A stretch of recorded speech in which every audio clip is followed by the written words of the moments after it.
Welcome back, everyone. Important conversation to have now. Pretty soon it's going to be fall, and then stores are going to be getting ready to display all those toys. But before you grab just anything for your youngest, you do want to know about any choking hazards that kids face. The Chief Medical Officer of McLane Children's Hospital, Dr. Dominic Lucia, is joining us now. Always great to have him. Doctor, thank you for being here. I want to start with, what ages are children highly susceptible to choking? Yeah, the ages can be broad, but really what we worry about as far as choking being a cause of death is age 4 and under. And you especially want to watch those infants. When they're younger, obviously they don't grab anything, but as they get to that 4 to 6 months of age, they start grabbing stuff, putting it in their mouth, and that's a real danger time.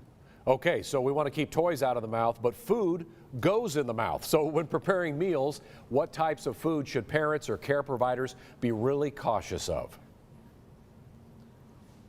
I think you have to be really careful with such thing as hot dogs. We know kids love hot dogs. You want to cut those long ways. Grapes you want to cut into quarters. We worry about popcorn, peanuts, and chewing gum in the younger population. Those are the things that we see in the children's ER that really cause damage. And we always want to promote good chewing of all your food and avoid distracted eating. That will help at home. Yeah, makes perfect sense there. Anything that would ball up or have that restrictive appearance there would be dangerous. Okay, something called button batteries have been a new alternative to powering toys. Why are these button batteries especially dangerous if they come out of the toys, of course, or off remotes? Yeah, those button batteries are really prevalent in not only toys, but a lot of small household electronics that we use these days. These are so dangerous because when kids swallow these, if they get stuck in the esophagus, which is the tube that goes from your mouth to your stomach, they can cause severe burns and even holes in the esophagus, which can make a child obviously extremely sick. So if you even suspect that your infant, toddler, child swallowed a button battery, you need to get to the emergency department as soon as possible. That's a true medical emergency. Gosh, that makes me scared. Just think about that. Okay, what other major choking hazards should parents safely store away, of course, from those young children? They just love putting things in their mouth.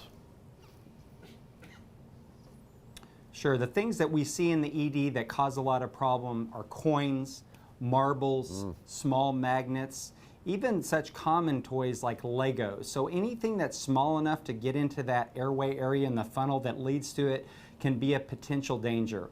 What we want to teach our kids as soon as possible, as soon as they can understand, is that these things do not go in the mouth, and that's infants, toddlers, and teenagers. And we also want to learn and educate ourselves for the worst case scenario, which is the Heimlich maneuver. There's some really good information out there on American Red Cross website for how to do the Heimlich maneuver. It's much better to be prepared.